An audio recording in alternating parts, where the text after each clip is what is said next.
In this video, you will learn very specific supply and demand zones, the confluence zones. I will teach you to identify the zones properly and explain how to use it in Forex and Gold trading. Please don't forget to like this video, subscribe to my YouTube channel, and let's start. And let's start with a short but very important theory. In technical analysis, there are two types of supports and resistances. Horizontal structures are the supports and resistances that are based on horizontal key levels. Vertical structures are the support and resistances that are based on trend lines. And the confluence supply or demand zone will be the area of the intersection between the horizontal and vertical structures. Let's try to identify such zones on gold chart. In order to identify the confluence zone, first we should execute the structure analysis and identify vertical and horizontal structures. Analyzing the recent price action, we can easily spot a significant horizontal support cluster. You can see that right here we have quite a wide horizontal support cluster. The support cluster that is based on a previous high and from where in the recent past we saw multiple strong bearish movements. Learn how to trade in my trading academy. Get the access to my daily live streams where I trade live. Get the book with my trading strategy and the course explaining to you how to trade Forex and Gold properly. And as a bonus, get a complete smart money concept book. For more info, check the link in the description below. Then if we analyze the trend lines, we can spot a significant rising trend line right here. If we take that low and draw a rising trend line, we can spot this significant rising trend line. The trend line that was respected by the market 3 times in a row in the past and 3 significant bullish movements initiated from that trend line. Now zooming in the chart, we can spot that the horizontal structure that we spotted and the vertical structure that we spotted match. And the zone, the area that will combine these two structures will be called a confluence zone. Because that zone is lying below current prices, such a zone will be called a demand zone. And we will assume that buying orders will lie within that zone. When the market will start approaching that zone, we will assume that buying orders will be placed within that entire area. And lower the price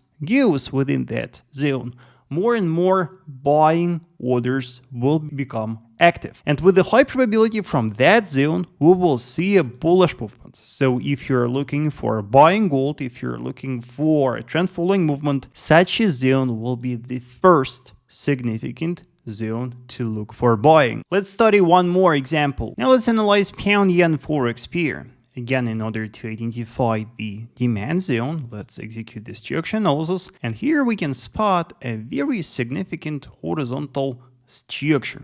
It was a strong resistance in the past, and we will assume that after the breakout, it turned into a strong support. Then analyzing the trend lines, we can easily spot the rising trend line right here. The rising trend line from where a lot of bullish movements initiated. You can see that we have a very perfect intersection between the trend line and the horizontal structure.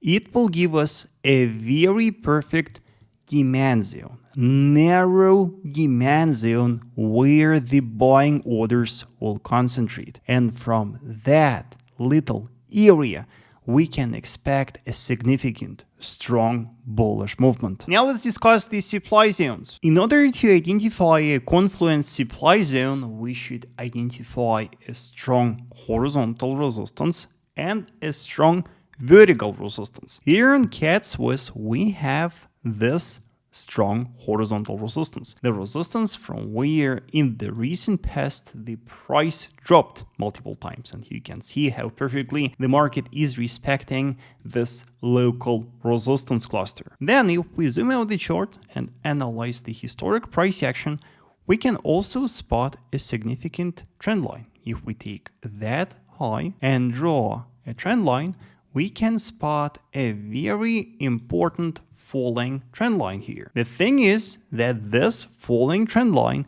and the horizontal resistance that we spotted match, and the intersection between the horizontal and vertical resistances will give us a very perfect supply zone, the confluence supply zone. And we will assume that selling orders will concentrate within that zone. We will assume that higher the market goes within that zone, more and more selling orders activate. And we will assume that from that confluence zone, a strong bearish movement will initiate. Let's check one more case. Take a look at New Zealand CAD pair. You can see that we got a significant horizontal structure support right here. And that support was broken. And we may assume that after a breakout, this broken horizontal structure turned into a strong horizontal resistance. Then if we analyze the trend lines,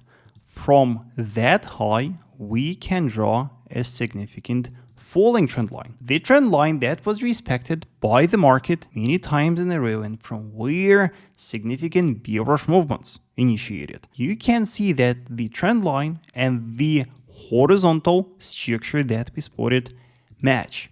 And that will be our supply zone. That will be our confluence supply zone. The area where the selling orders will concentrate and the area from where with a high probability the price will drop. The type of supply and demand zones that we discussed in today's video is very significant. Very often strong bullish and bearish movements will initiate from these confluence zones. Your ability to recognize these zones will help you to make accurate predictions and identify safe points to open a trading position from. Let me know traders in the comment section if you have any questions. Also traders, if you want to learn how to trade, if you want to learn my trading strategy, if you want to see how I trade live, do not forget to check my trading academy, the link in the description below. Also traders, please watch my other videos.